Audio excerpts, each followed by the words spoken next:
warahmatullahi wabarakatuh.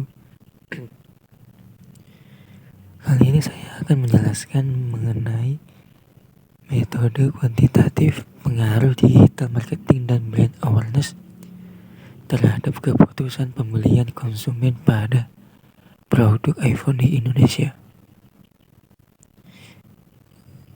PPT ini disusun oleh kelompok 4.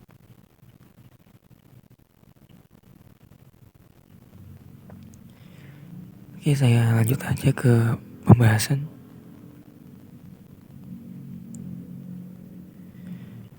Fenomena atau isu penelitian dan data fenomena. Fenomena atau isu.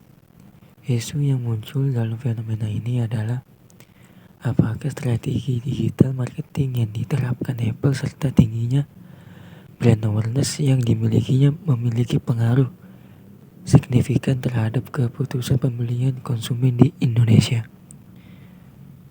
Hal ini menjadi menarik untuk diteliti mengingat industri smartphone di Indonesia dihadapkan pada persaingan yang sangat ketat dengan hadirnya berbagai merek alternatif yang menawarkan harga lebih terjangkau. Data fenomena. Pertumbuhan pengguna internet dan media sosial di Indonesia mencapai 212 juta dan 143 juta orang aktif. Apple memanfaatkan peluang ini dengan strategi digital marketing yang efektif, termasuk penggunaan influencer dan promosi e-commerce untuk memperkuat brand awareness.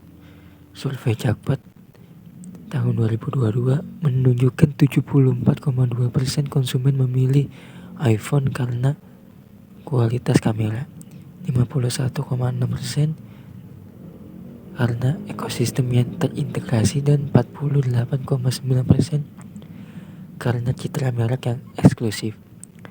Hal ini membuktikan bahwa strategi digital marketing yang efektif berperan penting dalam membentuk brand awareness dan mempengaruhi keputusan pembelian iPhone di Indonesia.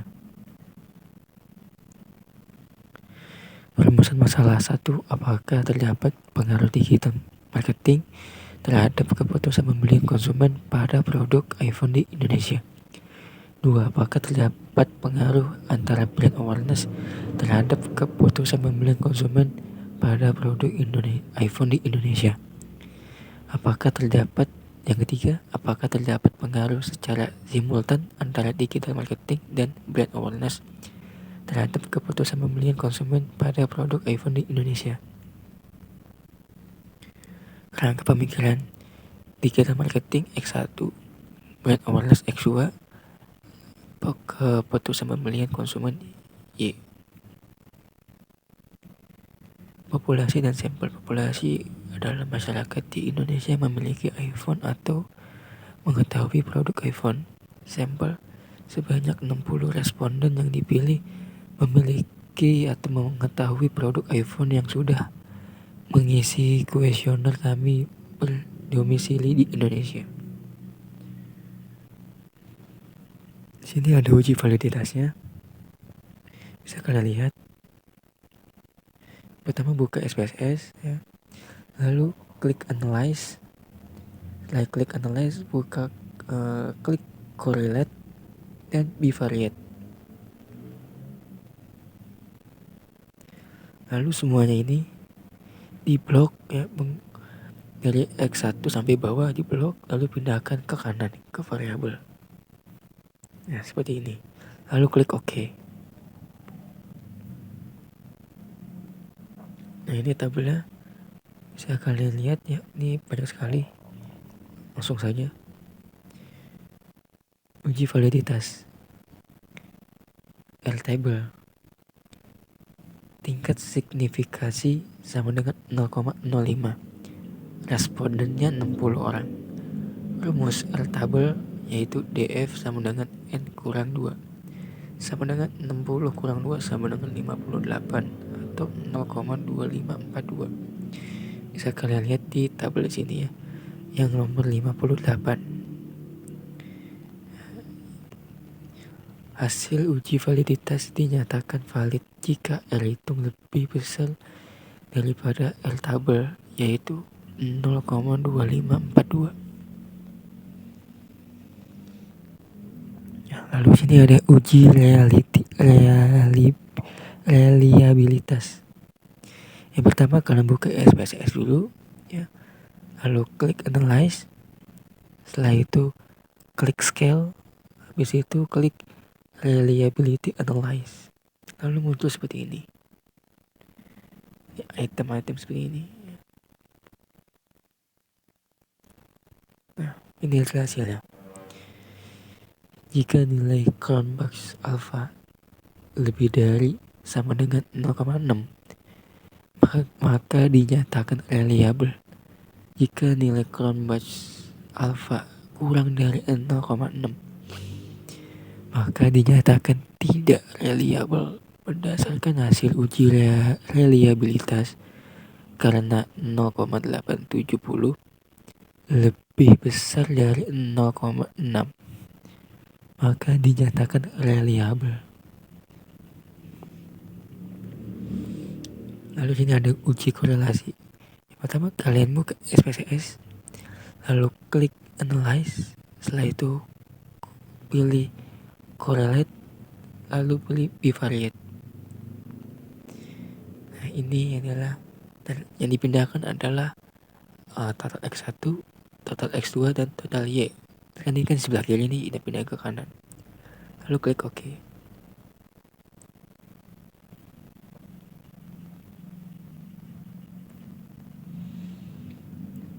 Nah, ini uji korelasinya hasilnya.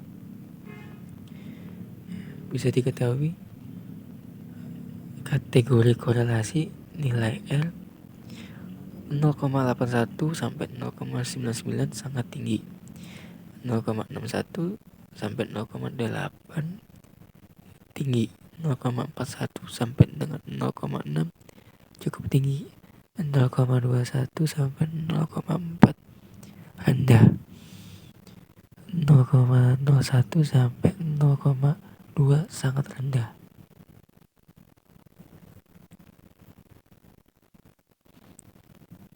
Kesimpulan, hubungan X1 ya Y sama dengan 0,676, yaitu interpretasi hubungan tinggi. Hubungan antara digital marketing dengan keputusan pembelian konsumen adalah tinggi. Hubungan X2 ya, Y sama dengan 0,58, kategori korelasi cukup tinggi. Hubungan antara brand awareness dengan keputusan pembelian konsumen adalah cukup tinggi. H0 tidak terdapat hubungan. H1 terdapat hubungan antara digital marketing dengan keputusan pembelian, yaitu 0,676 lebih besar dari 0,2542. Maka kesimpulannya adalah H1 diterima, H0 ditolak. Terdapat hubungan antara digital marketing dengan variabel Y. Lalu hipotesis kedua adalah H0 tidak terdapat hubungan, H1 terdapat hubungan. 0,585 lebih besar dari 0,2542. Maka H1 diterima, H0 ditolak. Kesimpulannya terdapat hubungan antara brand awareness dengan keputusan pembelian konsumen. Dan di sini ada uji regresi. Pertama klik analyze, lalu pilih regression, lalu klik linear. Nah, ini adalah hasilnya. Di dependent ya, itu ada total Y, lalu di independent ada total X1 dan total X2. Setelah itu ini klik plots.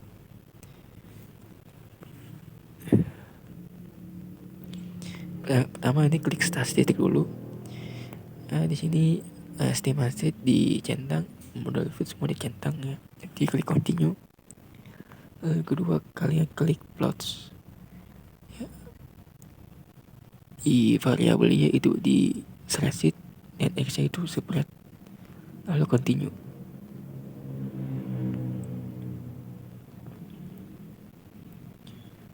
Ini adalah hasil dari uji regresi. Persamaan regresi Y sama dengan A tambah BX1 tambah BX2. Y sama dengan 1,147 tambah 0,567 X1 tambah 0,274 X2. Nah, persamaan di atas diartikan nilai konstan sebesar 1,147 dan bernilai positif. Hal ini menunjukkan bahwa meski tidak ada pengaruh variabel X1 dan variabel X2, maka keputusan pembelian konsumen sebesar 1,147. Nilai variabel X1 sebesar 0,567 dan bernilai positif. Hal ini menunjukkan bahwa jika digital marketing mengalami peningkatan sebesar 1 satuan, maka keputusan pembelian konsumen Y akan meningkatkan 1 satuan dengan asumsi variabel lain bernilai 0. Nilai variabel X2 sebesar 0,274 dan bernilai positif. Hal ini menunjukkan bahwa jika brand awareness variabel X2 mengalami peningkatan sebesar 1 satuan, maka keputusan pembelian konsumen akan meningkat 1 satuan dengan asumsi variabel lain bernilai 0.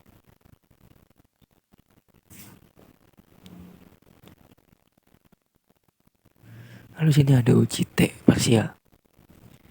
Uji T sama dengan DF sama dengan N kurang 2. DF-nya sama dengan 60 kurang 2 sama dengan 58. Tingkat signifikasi 5% dengan sama dengan 0,05. Tabel T sama dengan 1,67155. Hipotesis pertama, variabel X1 H0 digital marketing tidak terdapat pengaruh, lalu H1 terdapat pengaruh antara digital marketing dengan variabel Y. Nilai T hitung 3,960 lebih besar daripada T tabel 1,671, maka H1 diterima, H0 ditolak. Kesimpulannya, terdapat pengaruh antara digital marketing dengan keputusan pembelian konsumen. Hipotesis 2, variabel X2 H0 tidak terdapat pengaruh, H1 terdapat pengaruh.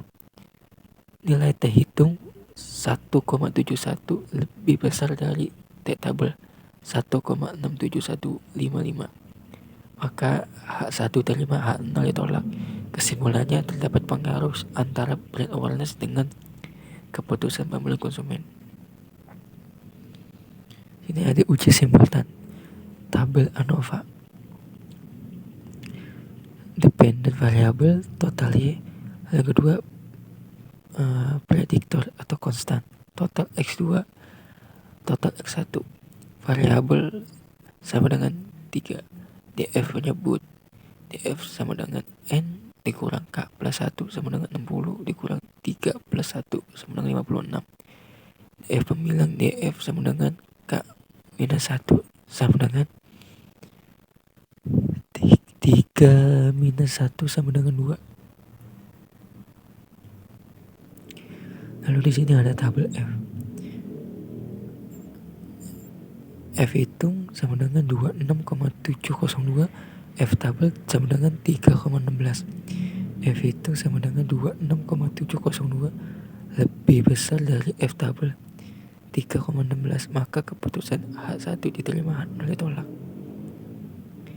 Hipotesis H0 tidak terdapat pengaruh, H1 terdapat pengaruh. Kesimpulannya, digital marketing variabel X1 dan brand awareness variabel X2 secara simultan berpengaruh signifikan terhadap keputusan pembelian konsumen.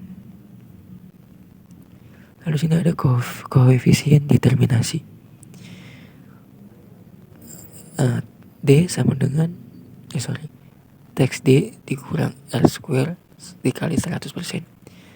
D sama dengan 0,484 dikali 100%. D sama dengan 48,4%. Variabel X1 dan variabel X2 berpengaruh terhadap variabel Y sebesar 48,4%, sedangkan sisanya sebesar 51,6% dipengaruhi oleh faktor lain di luar variabel yang diteliti seperti kualitas produk, harga, pelayanan, pengalaman konsumen, dan media promosi lainnya. Nah, kesimpulannya adalah Kesimpulan pertama, berdasarkan hasil uji T, diperoleh nilai T dihitung sebesar 3,960 lebih besar dari T tabel 1,671 sehingga H1 diterima dan H0 ditolak. Dengan demikian dapat disimpulkan bahwa terdapat pengaruh signifikan antara variabel X1 terhadap variabel Y pada produk iPhone di Indonesia. Lalu yang kedua, berdasarkan hasil uji T, diperoleh nilai T hitung sebesar 1,711 lebih besar dari T tabel 1,67155 sehingga H1 diterima dan H0 ditolak. Tetapi nilai sig 0,92 lebih dari 0,05. Dengan demikian dapat disimpulkan bahwa terdapat pengaruh tetapi tidak signifikan antara brand awareness variabel X2 terhadap keputusan pembelian konsumen variabel Y pada produk iPhone di Indonesia.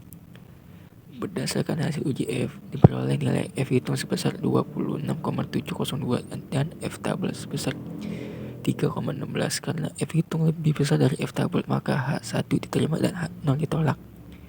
Dengan demikian dapat disimpulkan bahwa digital marketing X1 dan brand awareness X2 secara simultan berpengaruh signifikan terhadap keputusan pembelian konsumen variabel Y pada produk iPhone di Indonesia. Ya, segitu aja penjelasan dari saya. Apabila kurang jelas ya, bisa dimaklumin ya. Wabillahi taufiq wal hidayah. Wassalamualaikum warahmatullahi wabarakatuh.